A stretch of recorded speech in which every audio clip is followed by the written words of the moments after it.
Abampuliriza abalungi, mbalamusiza nnyo era ne mbaaniriza mu kitundu kyaffe eky'olwaleero Musuula Ssuubi asimattuka ssanya. Weewaawo kasenyiga kagira ne kanvumbeezaamu naye nze wammwe ate bulijjo baamwogera dda nti ow'ennyimba mbi ng'ayimbira mbabe, kale nkakasa ekyokunkolera kyo temulina. Okubajjukizaako we twakomye mu kitundu ekiwedde oluvannyuma lwa Teo okusalawo awunyiriza ow'olubuto Ssuubi obutungulu ate nga bambi bwali bumuyisa si bulungi, tulaba nga Mwesiza asalawo okuyombesa Teo era gye byaggweredde ng'ababiri bano buli omu asazeewo okusirikira munne, bw'atyo Teo ne yeesibira mu kisenge ate ye Mwesezi n'adda okubudaabuda Ssuubi. Teo bwe yali ayitamu jjawe naye ekituufu ndowooza ffe tukimanyi. Ekitundu ekyo we twakifundikiridde nga Ssuubi asazeewo aleme kuddamu kubaako kyonna ky'asaba Mwesezi ng'alowooza nti olwo Teo yali waakulekera kumusojja. Era nkakasa ojjukidde nti awo we twakomye. Kati nkusaba onzikirize leero we mbanva nkwongereyo n'ekitundu kyaffe eky'olwaleero era mu ssuula eno Ssuubi asimattuka ssanya.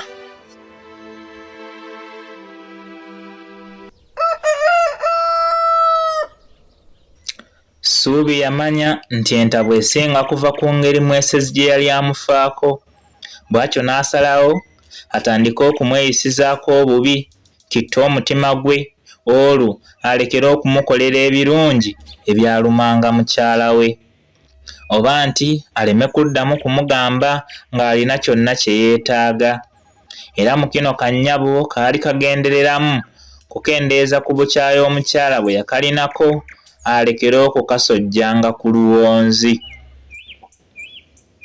Olw'okuba yali tayagala kwawukanya bano, bangi yasaba Mukama amusumulukuse bulungi abaviire agende atobe n'ensi eyali eyongedde okumuddugalira.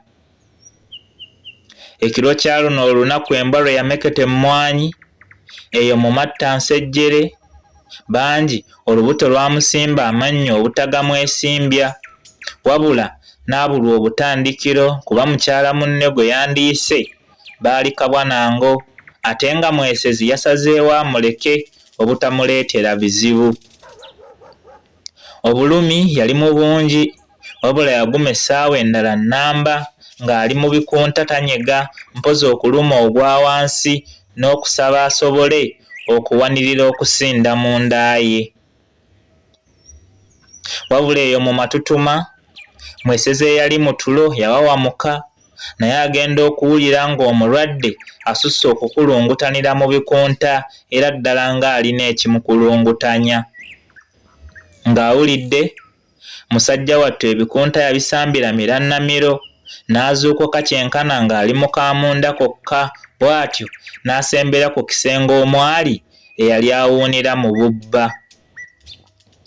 Yagenda okuwulira ng'ekituufu bangi ali mu kusinda kimugunyu, era wano Mwesezi we yapapira oluggi n'aluggula, si kubanga kannyabo kafa ekituyinga akali mu ddungu etali bantu. Naye olwali okuggula oluggi obwongo ne budda, n'ajjukira kyenkana bw'atayambadde, kwe kwagala okusooka okuddayo yeesuuleko olugoye taswala mu maaso g'omulwadde. Wabula kino yakirowooza kikeerezi, anti olwali okuggula oluggi eyali ku kitanda ne yeekanga nnyo nga bw'ayimusa omutwe. Era engeri ettaala mugobanzikiza gye yali eyaka obuyuba, Ssuubi teyatwala wadde olutemi olumu luti ng'amaze okwekkaanya obugoogofu bwe yali ayimiridde ku mulyango. Eyali asindira muli okukisa abalala bwe yamala okumanya nti ategeddwa, yali takyalina kyakweka kuba n'ekyo kyali kyongedde okumumalako emirembe okwefaanaanyiriza omukube agaaniddwa okukaaba. Era wano yabisinda ne byatuka, gw'ate yali akyakisa ki? Eyali ateekateeka okuddayo okwambala wano eryali lidda mu kisenge we yalikubira ekimmooni, n'aduma atuuke ku kitanda nga bw'abuuza bangi nti, munnange kiki mbuuliraako bambi bikuluma nnyo. Mu kaseera kano Teo yali alowoozebwa okuba nti ali mu tulo, naye oluvannyuma lwamweseza okuggusa bino mu kisenge gye yali gye yasinziira okuwalakata akakule kali akasunzi ssaako n'okubawerekeza ekisoozi ekinene ate ekiwanvu. Wabula ge yali teyavaayo, naye era nebba teyamufaako, n'asigala okugumya eyali awenyerera mu bikunta. Oluvannyuma lw'akabanga nga mweseza abuuza Ssuubi ekimusiiwa, kannyabo keevaamu ne kamutegeeza nga bwe kaali kawulira ng'omwana asembedde era ddala nga kaagala kuzaala. Ng'awulidde musajja wattu gaamumyuka nga yeebuuza kyabazzaako atabuddwa. Yayita Teo aveeyo gye yali bamale okutwala si banno mu ddwaliro, wabula ng'alinga akoowoola omusibe abombye. Era omuyite teyaseguka mpozi okukonera mu bikunta, okusooza, okwennyinyimbwa ssaako n'okuzoola ekyali kimusabiddwa. Eyali talina budde kwegayirira yasaba bangi agumemu amale okufulumya emmotoka amudduse mu ddwaliro nga tebunnafuuka kekeerezi, wabula ekituufu bwali bwayise dda.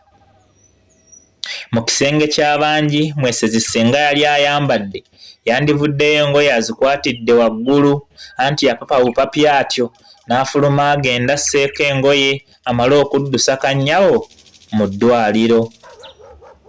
Ssuubi singa teyali mu bulumi kakasa yandimwenyezzaamu olw'engeri gye yali afiibwako, naye ku kikyaliwo obuvumu obumwenya gye yali ayinza okubujja teyalinaayo bambi. Musajja wattu engoye yazambala nazaavugiddewa, n'amapensa g'essaati teyatawaana kusiba, ne yeesogga galagi afulumye emmotoka.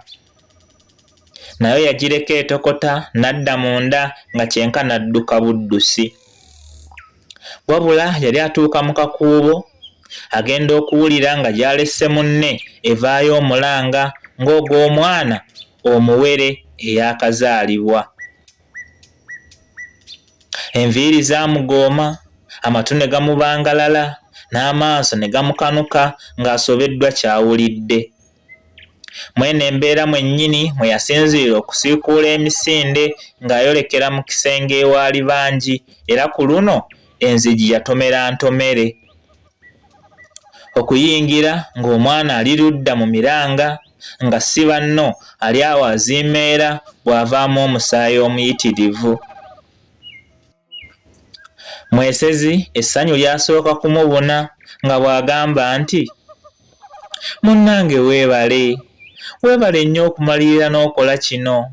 Omwana omunzaalidde bambi weebale, weebale kwewaayo munnange.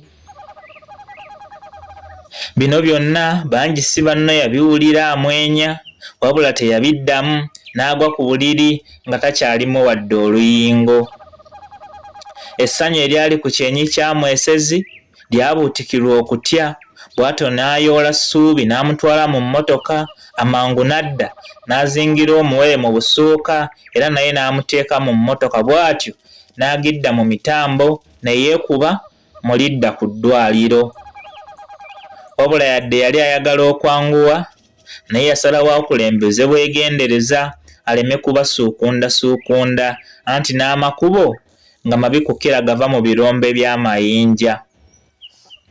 Mukama yamuyamba n'abatuusa bulungi mu ddwaliro, era olwali okugguka n'asaba babakoleko mbagirawo. Naye abasawo basooka kwekunya mpaka ng'abasoledde obujja obutaaliko lisiiti okufaanana agulirira abantu be basobole okukolwako. Ekyo bwe kyaggwa bombi baatandika okufiibwako obw'enjawulo, era essaawa nga 3 zokka okugenda okuyitawo nga bangi azzeeko akada. Ng'akubye ku matu yaweebwa omuto okumuyonsaako, naye ng'essanyu alina lyamuyiiko. Mu kaseera kano mwesezi yaliwo byonna nga bimugguka mu mmunye, era olw'essanyu eringi yalabwako ng'asiimuula amaziga. ku biwandiiko by'eddwaliro mwesezi yateekebwako nga taata w'omwana kuba bangi kamuzaala bwe yayogera anti ng'alaba yagwana ekitiibwa ekyo ate ne mwesezi kino n'atakirabamu buzibu bwonna. Oluvannyuma lw'ennaku 3 mu ddwaliro, Nakawere wamu n'omuto baasiibulwa okuddayo ewaka, wabula ennaku zino zonna mwesezi yali tasuzeeko waka wadde omulundi. Mpozi yagendayokko emirundi 2 gyokka okunona ku bimu ebyali byetaagibwa mu ddwaliro, naye nga tomunenya kuba yali ayinza okumuviirako okusalawo asuleyo yali tawa maanyi, mpozi ate okugamalamu obumazi. Ampuliriza,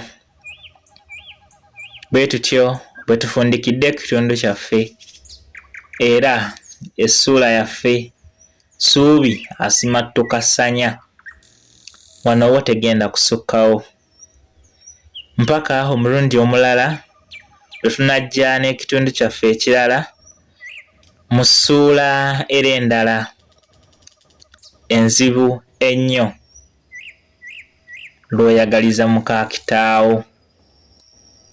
Atakumira mpeera abankuumire, mubeere bulungi mwenna mweraba.